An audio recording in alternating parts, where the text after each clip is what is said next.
Eu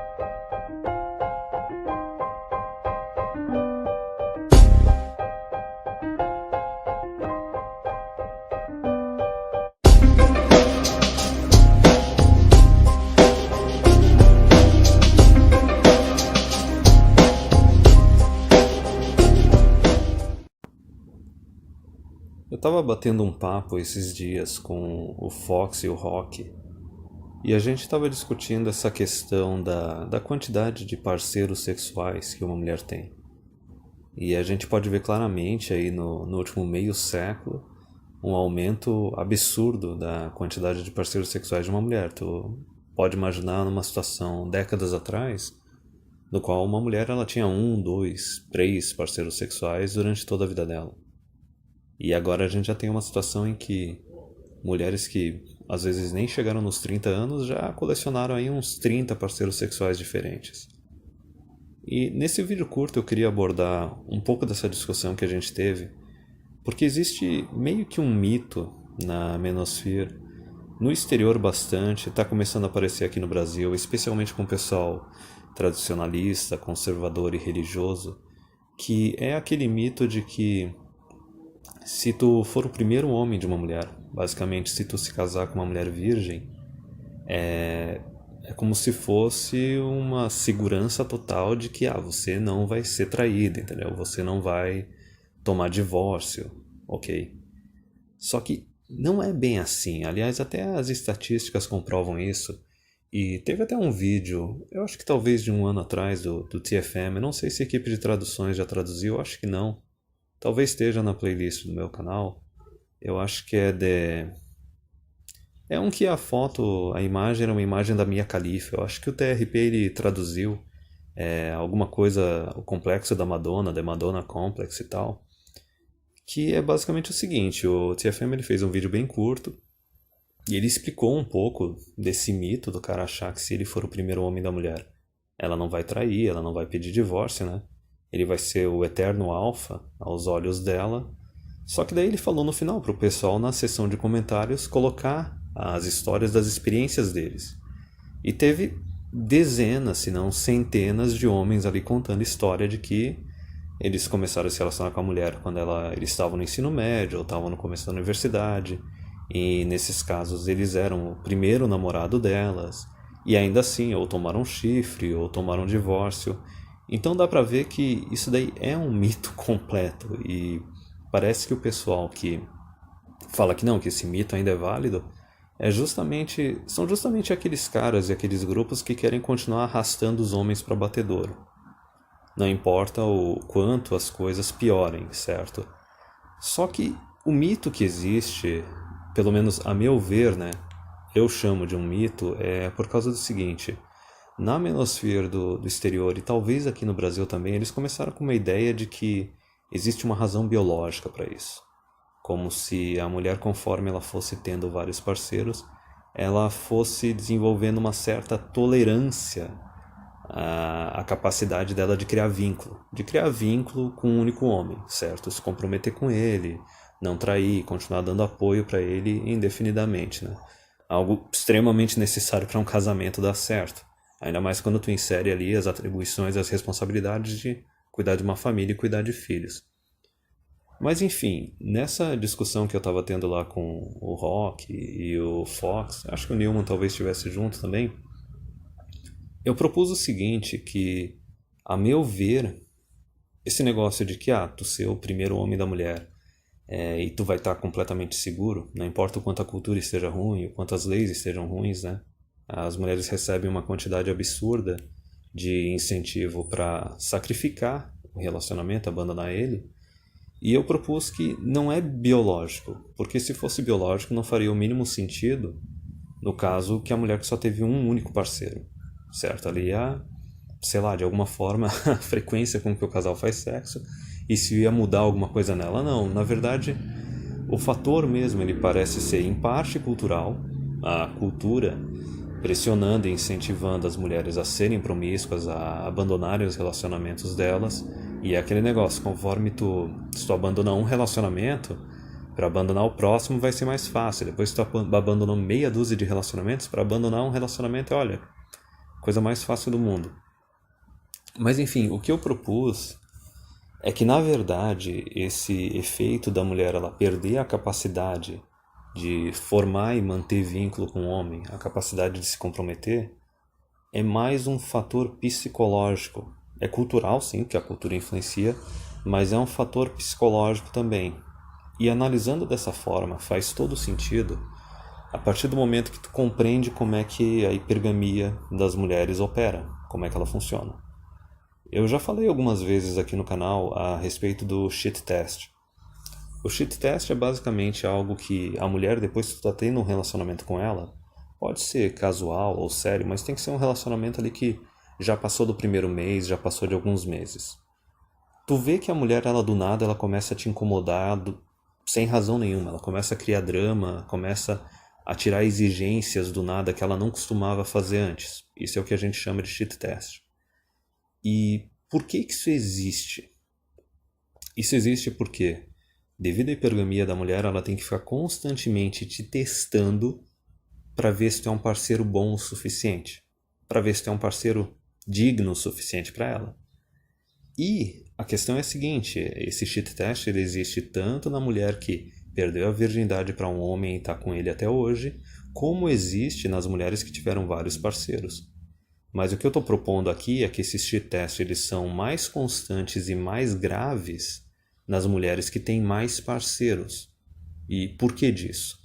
Vamos lá, a mulher que perdeu a virgindade com um homem, está com ele até hoje, ele é o único parceiro da vida dela, certo? Quando ela vai fazer o shit test, quando ela vai testar a hipergamia dela em cima desse homem, ela não tem nenhum outro parâmetro de comparação, não tem nenhum outro homem para comparar. Resumindo, esse homem está simplesmente competindo só com a exigência inicial e natural dela. Ela não teve nenhum outro parceiro anteriormente, não teve nenhum outro parâmetro, mas no máximo ela pode ter uma ideia de que, olha, ele foi o meu primeiro, eu deixei de estar com outros homens para estar com ele, às vezes comecei o relacionamento sério com ele quando eu era bem mais jovem, tinha outras opções. Então veja bem, ela fica comparando a performance e o desempenho desse homem com todas essas outras possíveis possibilidades que ela podia ter tido com outros homens, caso eu tivesse escolhido outros homens. Então veja bem, ela está fazendo o shit test dela lá para testar a hipergamia em cima desse homem, para testar o quanto ele tem valor, se ela fez a escolha certa em decidir estar com ele, só que ela não tem outro parâmetro de relacionamento para testar. Ela só está testando com os outros homens que talvez ela teve atração, mas não acabou rolando nada, acabou não dando em nada, certo? Existe um fardo de performance aí, existe uma exigência, qualquer outro homem que já teve relacionamento sabe disso.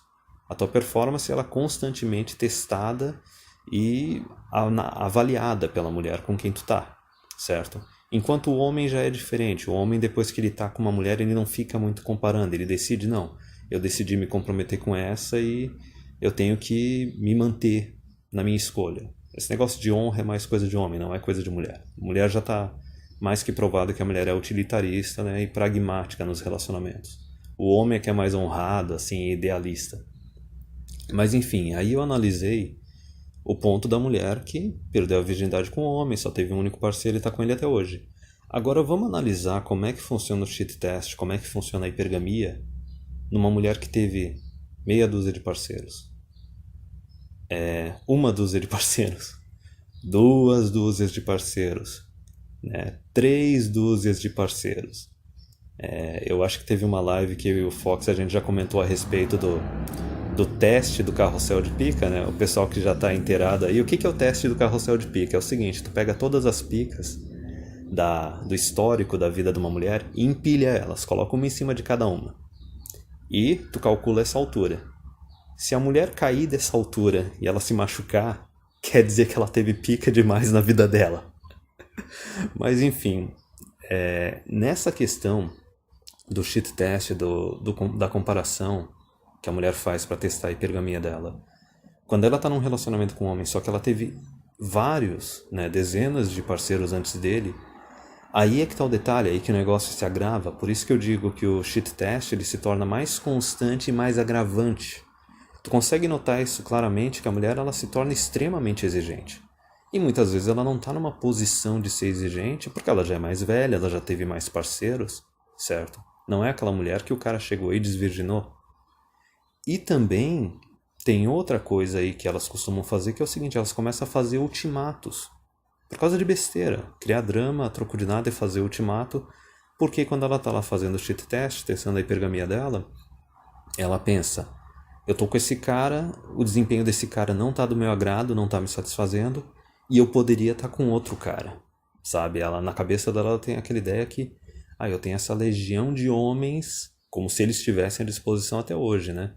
Eu tenho essa legião de homens que eu já tive relacionamento e eu poderia estar com eles ao invés de estar com esse. Ou às vezes nem isso, né? São os homens que ficam secando mulheres que têm maridos, que têm namorados, que estão comprometidas. Isso daí também avalia. Isso daí também pesa. É uma questão de opções, né? O TFM e os outros caras costumam falar que a mulher ela é tão leal quanto a quantidade de opções que ela tem. E quando tu tem uma sociedade que promove a promiscuidade, que tem liberdade sexual ao extremo, considerando que a mulher é muito mais fácil para ela conseguir sexo, por que uma mulher vai ser leal? Certo? Ainda mais quando ela pode abandonar um relacionamento e ainda ser recompensada por partilha de bens e vara de família, etc. Mas enfim, nessa questão quando a mulher tem vários parceiros e ela fica fazendo cheat test no parceiro atual, fica testando ele, soltando ultimato, fazendo drama, ameaçando terminar o relacionamento, sendo extremamente exigente com ele, muitas vezes sem ter justificativa para isso, e soltando ultimato à torta e direito, ela não só ela tá jogando esse cheat test em cima do cara por causa da cultura, que nem eu falei, né, que promiscuidade, liberação sexual, etc. Ela tá comparando ele com todos os homens que talvez ainda estejam secando ela, os betas que ficam orbitando em torno da mulher, mesmo quando ela tem um parceiro, tá num relacionamento. Só que ela também fica constantemente te testando com todos os outros homens com quem ela se relacionou anteriormente. E aí que tá um problema muito grave. E é por isso que eu acho que essas mulheres elas acabam ficando um tanto instáveis da cabeça, certo? Elas começam a ter um comportamento bem mais tóxico, cheio de red flags, cheio de bandeiras vermelhas, porque é como se... Imagina o seguinte, imagina a mulher que ela tem 3, 6, 12 parceiros no histórico da vida dela. E ela está no parceiro atual e ela fica constantemente comparando o desempenho desse parceiro atual com todos os outros que vieram depois. Se a mulher teve uns 3 parceiros, 6 parceiros, ok, um grupinho pequeno para ficar fazendo essa comparação. Agora imagina a hora que ela tem uma dúzia, 2 dúzias, 3 dúzias ou mais de caras fazendo comparação o tempo todo. Sinceramente, olha, eu acho que falta processamento. Falta processador nesse caso e é esperado que a mulher se torne um tanto instável, de certa forma. E também incapaz de manter compromisso, certo? Incapaz de manter vínculo, incapaz de manter compromisso. Só que tem uma outra dinâmica aí por trás disso. A mulher, ela não... Digamos que tu tá com uma mulher e ela teve lá uns 20, 30 parceiros antes de estar contigo. Ela não tá te comparando individualmente com cada um desses parceiros anteriores. Ela tá fazendo um cálculo maluco no qual ela pega todos esses homens, soma eles todos como se fosse só um único homão da porra, certo? Pegando só as características positivas desses caras. Então imagina a quantidade de atributos positivos que esse cara vai ter. Vai ter numa dessas atributos físicos do um, que era o topzão, vai ter os recursos de tal cara que era rico, vai ter isso, aquilo, escambau. Então como é que tu vai conseguir competir com isso? Tu tá basicamente, a mulher ela tá te testando, fazendo o cheat test dela, tentando satisfazer a hipergamia dela, só que tentando satisfazer a hipergamia dela com um parâmetro de cálculo que é totalmente irreal, é totalmente idealizado. E essa questão é engraçado porque esse pensamento feminino de achar que simplesmente eu mereço tal coisa porque eu quero e pronto, e muitas vezes é um cálculo totalmente egoísta porque elas não analisam o que elas estão oferecendo, certo? A questão do merecimento. O que eu estou oferecendo para receber isso? Isso geralmente nunca entra na cabeça das mulheres. E é engraçado porque eu tenho aquela teoria do micro e do macro, que a mesma dinâmica que ocorre num ambiente menor, ela pode ser colocada num ambiente maior, que tu pode ver o seguinte, a mulher ela tem essa dinâmica de achar que ela merece algo simplesmente porque ela quer, num relacionamento individual, só que se tu pega no mercado sexual também, elas coletivamente se comportam dessa forma, porque isso pega aquela regra 80-20, de 80% das mulheres quererem só os 20% dos homens do topo. Só que não entra na cabeça delas o cálculo de que 20% é um quarto de 80%. Isso quer dizer, para cada 4 mulheres, 3 vão ficar sobrando. E daí tu pode ainda aumentar isso mais até para cálculo econômico, de gasto governamental. Então tudo isso meio que se estende. Tanto as mulheres assim individualmente como elas como um grupo, tu pode ficar martelando anos na cabeça delas, assim, olha, não vai dar, tu vai ter que baixar o teu parâmetro. A quantidade de recursos é limitada, a quantidade de homens é limitada. Só que não adianta, parece, como é que era o nome? Eu acho que era Veruca Salt, aquela guriazinha do filme da Fantástica Fábrica de Chocolate. Ela falava simplesmente, eu quero agora, e eu não me importo o que tenha que ser feito para conseguir o que eu quero e eu quero agora e pronto. Basicamente o comportamento delas é bem assim. E lembrando um pouco uma coisa que eu acho que eu até já falei naquele vídeo curtinho do porquê que as mulheres encalham. No final das contas, quando tu vê uma mulher ela terminando a vida dela sozinha, por mais que ela tenha tido dezenas de parceiros no histórico da vida dela, no final das contas a culpa é individualmente só dela mesma. Porque é que nem aquele outro produtor de conteúdo do exterior, Aaron Clarey, fala. Essas pessoas, e no caso é tanto homem quanto mulher, mas principalmente mulher por causa da quantidade de expectativa e de exigência delas, elas terminam sozinhas basicamente por causa de egoísmo. Porque é simplesmente aquela ideia de que eu quero tal coisa e só por eu querer eu automaticamente eu mereço, só que eu não preciso oferecer nada em troca, eu não preciso trazer nada para a mesa de negociação. É aquele nível de egoísmo tão alto que a pessoa ela só está preocupada no que ela deseja. Não só de necessidade, de luxo mesmo, de simplesmente, quero tal coisa, não preciso necessariamente, mas quero. Só que em nenhum momento na cabeça dessa pessoa entra aquela ideia do, tá, mas o que que a outra pessoa espera de mim? Quais são as necessidades da outra pessoa? O que que a outra pessoa quer? O que que eu tenho que fazer nesse contexto? E isso puxa um pouco essa discussão que eu fiz nesse vídeo a respeito da quantidade de parceiros de uma mulher, porque, logicamente, por mais que a sociedade vá querer dizer o contrário, especialmente a mídia, é óbvio, isso é instintivo, é biológico.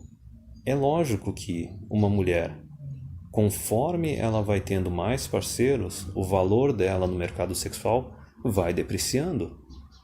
A mulher ela está no ápice lá do valor de mercado sexual dela, entre ali os 16, 17, 18 até os 23, e depois disso só vai depreciando. Deprecia automaticamente com a idade, mas especialmente deprecia com a quantidade de parceiros anteriores.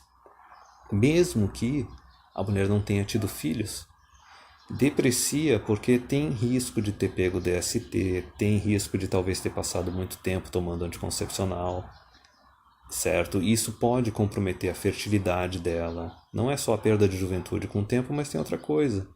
Então é muito engraçado essa dinâmica que ocorre quando tu tem a mulher que fica testando constantemente o parceiro atual com base nos parceiros anteriores, porque o mais engraçado de tudo é o seguinte, por mais que tenham problemas culturais e problema das leis, né, atualmente, a mulher que teve poucos parceiros ou simplesmente está com um único parceiro até hoje, ela é bem menos exigente do que a mulher que teve vários parceiros, só que, por outro lado, a que teve menos parceiros, ela tem mais direito de ser exigente do que a que teve vários. Só que são justamente as que tiveram vários parceiros que começam a pirar mais na hipergamia delas, pirar mais nos shit test, e começam a se tornar parceiras mais insuportáveis e com exigências e expectativas irreais e extremamente idealizadas.